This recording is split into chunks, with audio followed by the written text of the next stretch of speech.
Welcome back to our channel friends. मैं आप सबका अपने चैनल स्टॉक्स फॉर लाइफ पे बहुत स्वागत करता हूं। Welcome to STFL family.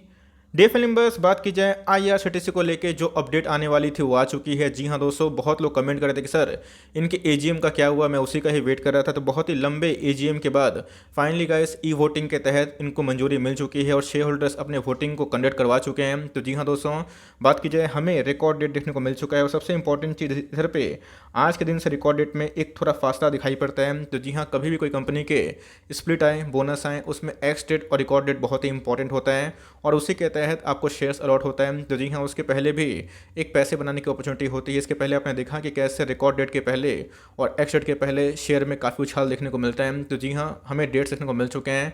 रणनीति क्या होगी और क्या अदर न्यूज़ निकल के आ रहे हैं वो सब करूँगा पूरा crystal clear. Channel first time होंगे सब्सक्राइब कर सकते हैं इस तरह क्वालिटी कंटेंट को सबसे पहले एक्सेस करने के लिए।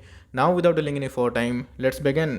कंपनी ने एक डेढ़ महीना पहले ही अपना जो स्टॉक स्प्लिट है 1:5 अनाउंस कर दिया था, लेकिन उसके लिए थोड़ा वक्त लगता है बिकॉज शेयर होल्डर से अप्रूवल लेना पड़ता है और बहुत सारे नॉर्म्स होते हैं। और उसके बाद जब फाइनली कंडक्ट को होकर कुछ आता है एजीएम का आउटकम, वो बहुत ही इंपॉर्टेंट होता है। तो आप देख सकते हैं गैस, आज ही के दिन इनके आउटकम आ चुके हैं। बहुत ही लेट इवनिंग से आया, लेकिन कोई दिक्कत वाली बात नहीं है। लेकिन जो डेट्स हैं वो डेट समझिएगा और इसमें जो एक रणनीति बन सकती है वो भी मैं लाइट करूंगा। तो अगर आप देखें तो इधर पे सेबी के नॉर्म्स के अकॉर्डिंग जो एजीएम होने वाला तो हो चुका है और कंपनी ने दोस्तों फाइनली 29 अक्टूबर की बात की जाए तो जी हाँ, अभी की बात की जाए सितंबर का महीना चल रहा है, इसके बाद क्या आएगा अक्टूबर का महीना। तो जी हाँ दोस्तों, रिकॉर्ड डेट की बात की जाए 29 अक्टूबर को हमें रिकॉर्ड से देखने को मिल रहा है। मतलब इससे आज के दिन से ठीक एक महीना के बाद हमें रिकॉर्ड डेट देखने को मिल चुके हैं। आप इनके फेस वैल्यू 10 है अभी, वो कितने हो जाएंगे 2, मतलब आपके एक शेयर वो बन जाएंगे 5। इसका मतलब आपके पास जितने भी शेयर है उसको आप 5 से मल्टीप्लाई कर लोगे तब को समझ में आ जाएगा। लेकिन हमें रिकॉर्ड शेयर समझ में आ चुका है, लेकिन उसके एक दिन पहले ही हमें एक्स डेट देखने को मिलता है और उसके एक दिन पहले अगर आप खरीदेंगे तो ही आप एलिजिबल हो जाएंगे। आप देख सकते हैं ये जो महीना है अक्टूबर का है। आप देख सकते हैं किधर पे क्लियरली दोस्तों जो महीना अक्टूबर का देखने को मिल रहा है। और अक्टूबर के महीने की बात की जाए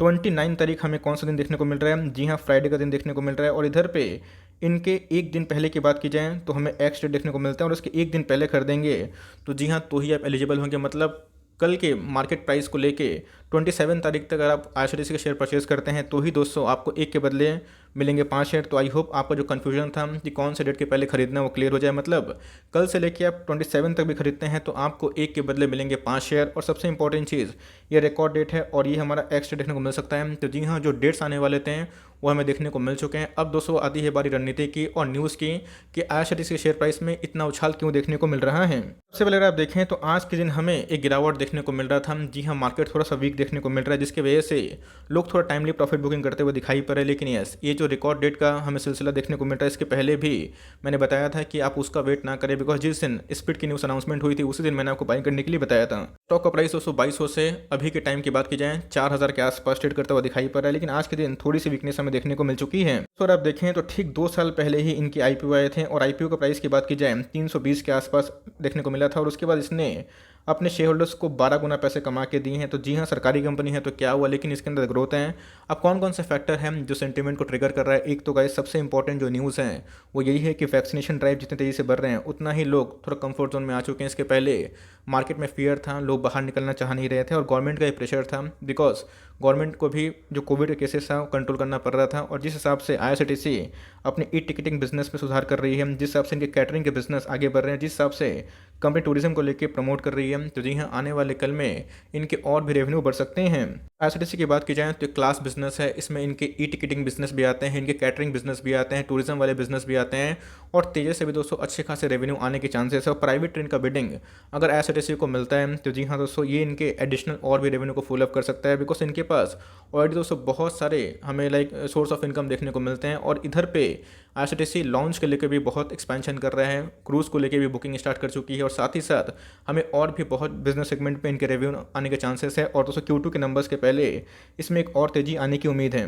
Q2 के नंबर्स अच्छे आएंगे सबको पता है बिकॉज जैसे ही अनलॉकिंग का फेज स्टार्ट हुआ है, लास्ट ईयर की बात की जाए इनके बहुत सारे ट्रेन्स ऑपरेशनल नहीं थे, लेकिन अभी की बात की जाए तो बहुत से ट्रेन्स फिर से चलने लगेंगे जिसकी वजह से जो रेवेन्यू पहले दब चुका था अभी की बात की जाए तो जी हाँ दोस्तों वो रेवेन्यू और प्रॉफिट फिर से उछाल देखने को मिल सकता है। और एक नेट डेट फ्री कंपनी है जिसमें कोई भी लॉन्ग टर्म में ऐसा कोई कंसर्न नहीं है, लेकिन कंपनी की ग्रोथ है वो पूरा विजिबल दिखाई पड़ जाते हैं, हमें देखने को मिल ही रहा है। बिकॉज आईआरसीटीसी की बात की जाए तो इन्होंने एक्सटेंड कर दिया है 22 पेयर ऑफ स्पेशल ट्रेन। जी हाँ दोस्तों, आपको पता है कि बहुत सारे festive season knocking at the door देखने को मिल रहे हैं, जहाँ पे बहुत सारे फेस्टिव सीजन आएंगे, जैसे दुर्गा पूजा हो गया, दिवाली हो गया, दशहरा हो गया ना, यानी कितने सारे फेस्टिवल और कितने सारे हॉलीडे प्लान्स भी आने वाले हैं। आपको पता है कि जैसे ही नवंबर दिसंबर का महीना स्टार्ट होता है, बहुत लोग अपना ट्रिप प्लान करते हैं। तो जी हाँ दोस्तों, रेलवेज़ में भी आने वाले कल में एक अच्छा खासा बूम देखने की उम्मीद है, बिकॉज बहुत सारे पैसेंजर्स जो पहले लास्ट ईयर ट्रैवल नहीं कर पा रहे थे बिकॉज ऑफ द कोविड, लेकिन अभी के टाइम की बात की जाए तो वो भी काफ़ी एग्रेसिव हो सकते हैं। जैसे की बात की जाए तो अपने एक्सपेंशन पे जितना ध्यान दे रही है, शायद ही इतना एग्रेसिव पहले देखने को मिली होगी। और रेलवे मिनिस्टर की बात की जाए तो नए रेलवे मिनिस्टर भी हमें मार्केट में देखने को मिल रहा है, जिसकी वजह से सेंटिमेंट बहुत ही पॉजिटिव है। तो वैसे यहाँ पे क्वेश्चन है, तो जो नए रेलवे मिनिस्टर हैं उनका नाम क्या है और जो पुराने थे उनका नाम क्या है, कमेंट बॉक्स में ज़रूर बताएं। एटलीस्ट इतना आपको पता ज़रूर होना चाहिए। हमने न्यूज़ देखा और इसका इम्पैक्ट समझने की कोशिश की और यही बताया गया कि मार्केट में आईआरसीटीसी को लेकर डिमांड क्यों हो रहा है। इसके पहले भी हमने बहुत सारे स्पीड की न्यूज़ देखी थी, लेकिन कोई भी शेयर 70-80% नहीं भागा स्पीड की वजह से, क्योंकि स्टॉक के फंडामेंटल्स भी कुछ कहलाते हैं। अभी की बात की जाए तो गाइस 60,000 करोड़ के आसपास की मार्केट कैप हो चुकी है, मतलब एक आप लार्ज कैप कंसिडर कर सकते हैं। स्टॉक के भाव की बात की जाए तो हाई 4020 के आसपास दिखाई पड़ रहा है और स्टॉक 3007 के आसपास देखने को मिल रहा है। तो जी हाँ दोस्तों, स्टॉक का अगर आप पी देखें 200 के पीठ पे देखने को मिल रहा है, लेकिन बहुत लोग बोल रहे हैं कि सर क्या इधर बबल है। बट मैं बोलूँगा कि इनके अर्निंग्स हमें पिछले कुछ क्वार्टर में नेगेटिव देखने को मिली थी, लेकिन लास्ट क्वार्टर में भी इनके अर्निंग्स हमें ठीक ठाक देखने को मिल चुके थे। अगर इनके अर्निंग में सुधार होता है, अर्निंग बढ़ते हैं, तो जी हाँ दोस्तों, इनके प्राइस टू अर्निंग रिलेटिवली कम होते हुए देखने को मिलेंगे। आरओसी की बात की जाए तो 16% के आसपास है, आरओई की बात की जाए तो 12% के आसपास है। लेकिन पैंडेमिक के पहले, प्री पैंडेमिक के पहले दोस्तों, इसमें हमें 20 के ऊपर आरओई देखने को मिले थे। तो I am pretty much sure कि मार्केट में अगर इनके प्रॉफिट्स बढ़ते हैं तो उसी हिसाब से हमें आरओई भी चेंज होता हुआ देखने को मिल सकता है। मैंने बता दिया 10 का फेस वैल्यू वो भी देखने को मिल रहा है, लेकिन 27 के पहले खरीदेंगे तो ही आप एलिजिबल होंगे और तब जो फेस वैल्यू है 2 बन जाएगा। के पास अच्छा खासा रिजर्व भी अगर आप देखें तो कंपनी के पास 1300 करोड़ के आसपास रिजर्व है। कंपनी डेट फ्री है, इसलिए मैंने आईआरसीटीसी को रेगुलरली बेसिस पे कवर किया, बताया कि सरकारी कंपनी है इसलिए नहीं छोड़ना है कि भाई छोड़ दो, बिकॉज कोल इंडिया पैसा नहीं बनाता है, एनटीपीसी पैसा नहीं बनाता है। लेकिन जिस सरकारी कंपनी में ग्रोथ होता है, मोनोपोली होती है और आने वाले फ्यूचर में वो ग्रोथ टिक जाए, तो वही सब कंपनी दोस्तों मैसिव पैसे बनाती है। पैटर्न पर अगर आप ध्यान दें तो जी हाँ दोस्तों, 67% का जो स्टेक है वो प्रमोटर के पास हमें देखने को मिलता है। मतलब फर्दर अभी तक कोई ओएफएस के चांसेस नहीं है। एफआईएस की बात की जाए, डीएस की बात की जाए तो उनका स्टेक बढ़ते हुए दिखाई पड़ रहा है। एफआईएस ने लास्ट क्वार्टर में भी अपने स्टेक को बढ़ाया है। पब्लिक की बात की जाए तो उनका स्टेक थोड़ा सा कम होता हुआ देखने को मिल चुका है। आपको अच्छे से याद हो कमेंट बॉक्स में ज़रूर बताइएगा। 2250 के लेवल से मैंने कंटिन्यूसली बताया है कि फर्दर फॉल का वेट ना करें। बहुत लोग बोल रहे थे कि स्प्लिट के बाद ही खरीदो, लेकिन उधर से भी शेयर के प्राइस में 70% के आसपास उछाल देखने को मिल चुका है। इसीलिए कभी कभी आपको एक्शन टाइम लेना इंपॉर्टेंट है। तो यहाँ पर अगर आप देखें तो मार्केट में ये 4000 के भाव पर ट्रेड करता हुआ दिखाई पड़ रहा था पिछले कुछ समय से, लेकिन अभी की बात की जाए तो एक रेंज बाउंड देखने को मिल रहा है। कोई न्यूज़ आती है तो उस न्यूज़ की वजह से शेयर प्राइस और भी उछाल देखने को मिल सकता है। तो मेरे हिसाब से अगर आपको अभी भी लेना है तो आप ले सकते हैं, लेकिन मेक श्योर बहुत ही ज़्यादा भाग चुका है। 10 स्टॉक खरीदने की ताकत है, कम से कम 2 से स्टार्ट करें और रिमेनिंग 8 स्टॉक का पैसा अपने हाथ में रखें। कभी भी गिरता है तो फर्दर ऐड कर सकते हैं और उसके बाद जब स्प्लिट एक बार हो जाए, टुकड़ों में बढ़ जाएँ, आपको स्टॉक सस्ता देखने को मिले तो उसमें आप चाहें तो ऐड भी कर सकते हैं। बिकॉज मैंने बहुत लोगों को बहुत बार लोअर लेवल से बताया था, 2200 पे गैस बताया था, इवन 2500 पे 3000 बताया था और टारगेट भी मेरा वही था। लेकिन मतलब जिस टारगेट में ये ट्रेड हो रहा था उससे ये बहुत ज़्यादा उछाल मार चुका था। हिसाब से जिन्होंने एक्शन लिया वो अच्छे खासे प्रॉफिट में, और जो बैठे रहे हैं वो देखते ही रह गए हैं। बट मेरे हिसाब से यहाँ पे रिस्क टू रिवॉर्ड की बात की जाए तो वो उतना अनुकूल देखने को नहीं मिलता, थोड़ा सा रिस्क ज़्यादा है लेकिन रिवॉर्ड फॉर लॉन्ग टर्म बहुत ही ज़्यादा है। तो मेरे हिसाब से आपको निवेश करना है, टुकड़ों में कर सकते हैं। आपको प्राइस एक्सपेंसिव लग रहा है आप उसको अवॉइड भी कर सकते हैं, बट मुझे लगता है कि Q2 के नंबर्स के पहले एक नया हाई कंपनी लगाएगी और ये जो इसको होल्ड करते हैं, तो मैं एक ही बात बोलूँगा कि होल्ड एंड कंटिन्यू। ये सब ओवर सोल्ड आएंगे, ओवर बॉट आएंगे, लेकिन आपको अपना सेंटीमेंट चेंज नहीं करना है। कंपनी पे फेथ रखिए।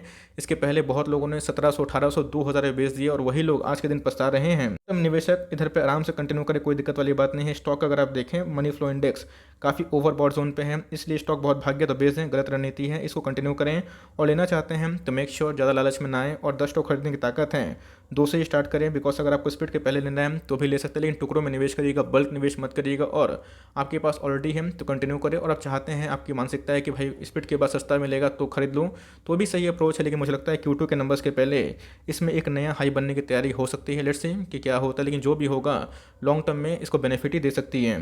टाइमिंग मैंने न्यूज़ बताया। आई होप कि ये फट आपको अच्छा लगा। वीडियो चलिए तो लाइक कर दीजिएगा। चैनल फर्स्ट टाइम होंगे तो यहाँ से सब्सक्राइब करना भूलिएगा। फर्दर कोई डाउट है उसको ड्रॉप कर सकते हैं, कुछ रिव्यू चाहिए उसका नाम ड्रॉप करना भूलिएगा। I would love to make a video on your demand. Guys मिलते हैं जल्दी ही, तब तक के लिए bye. Thanks for listening friends, God bless you all.